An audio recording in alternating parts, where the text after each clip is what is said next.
Shalom Aleichem. Today, Mishnah Yomi enters the world of Hahovel, chapter 8 of Bava Kama. Hahovel b'chavero. Somebody injures another person. Hayev alav mishum chamisha dvarim. There's actually 5 categories of restitution that the attacker has to pay. Benezek, the actual damage. Bitsar, pain and suffering. Ripui, the doctor's bills, medical expenses. B'shevet, unemployment. Uvavoshit, and humiliation, embarrassment. Now the Mishnah explains, Benezek, Ketzad, how do we assess the damages? Sima et Eino, if he blinded his eye, Kota et Yado, cut off his hand, Shiba et Raglo, broke his leg. So how do you do the damage? Roin Oto, Ke'ilu hu Eved, V'nim Karbashuk. We assess the victim as if he's an Eved Kanani, and he's up for bidding for people who want to purchase the rights to use his labor. V'shomin kama haya yafe, where he says, how much was he worth before the injury? V'kama hu yafa, how much is he worth now after the injury? You understand that if you're going to buy the rights of the labor of a person with 2 functional arms and 2 functional eyes, he could do more. He has more value for that purpose than somebody who has an injury. So the attacker pays the difference. Now, importantly, we don't cut off the hand or blind the eye of the attacker. Now, in the Hammurabi Code and in other areas of law and in certain barbaric societies, they would literally cut off the hand of someone who injured someone else's hand. That is not halacha, that is not Jewish law. In the Torah, our sages explain that this eye for an eye, tooth for a tooth, it's in the context, it's put right next to psukim about financial compensation for injury. So obviously it means the value. We're not, God forbid, cutting off people's eyes. Famously, an eye for an eye makes the world blind. That's not the Jewish way. Tsar, pain and suffering. Kivayu b'shipud, he poked him with a hot poker. O b'masmer, a hot nail. Hafilo tzipurno, even if it was on top of his fingernail. Makom she'eno se chavura, where it doesn't really make a wound. It doesn't penetrate the skin and cause like an actual burn on top of the fingernail, but it does certainly cause pain. So omdin kama adam kiyotzi b'zeh, he says, how much would such a person, Rodse Lito, would want to take liyot mitzlarkach, to suffer this amount of pain?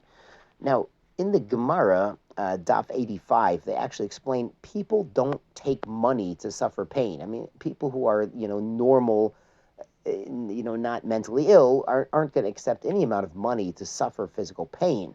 So the real way to understand it is if the government, you understand the non-Jewish governments used to torture people and cut off hands and do mean things, if the government had decreed that this person must have their hand cut off, so it's going to be gone no matter what, but there's pain involved, and now the person has the option of paying money to get some sort of medicine or preparation where it's not going to hurt. So how much would they be willing to pay to avoid the pain of the injury if the injury is going to happen no matter what? That's the way to understand it.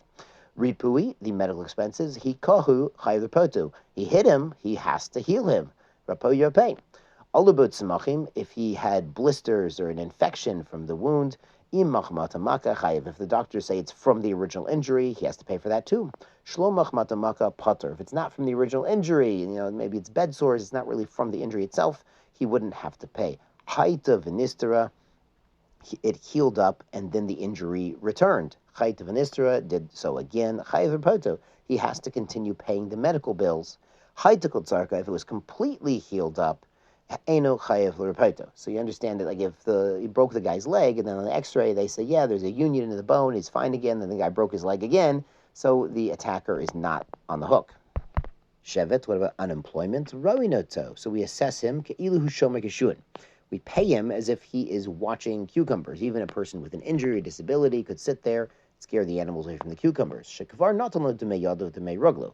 You've already given him the nezek, the damage for his hand or his foot or whatever the injury is. You've already assessed the difference in value going forward, so the unemployment isn't necessarily for his original profession, but simply as the lower level of a shomer kishuin, of a guard for a field.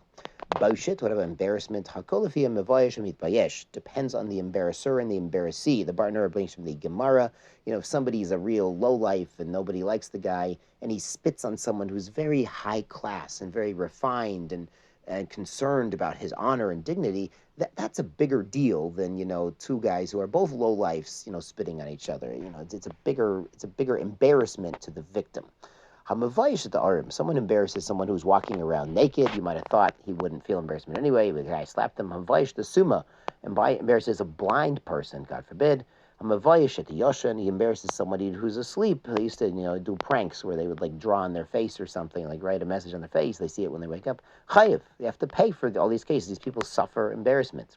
The yoshan should be a sleeping person did something embarrassing, pater. For instance, he was sleeping on the top bunk, he fell out of bed and bumped into somebody.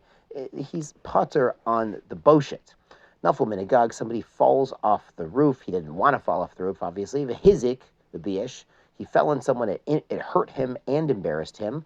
Chayav olanezek, he has to pay for the actual damage. Pater ala boshit, but he does not pay for the embarrassment. He didn't want to do that. Shenemar, as the pasuk says, this is in Devarim chapter 25, talking about two men fighting, and then the wife of one of them, intervenes to protect her husband. V'shol hayoda, she sends out her hand, v'achzika bimvushav, and grabs him by the embarrassing parts of his body.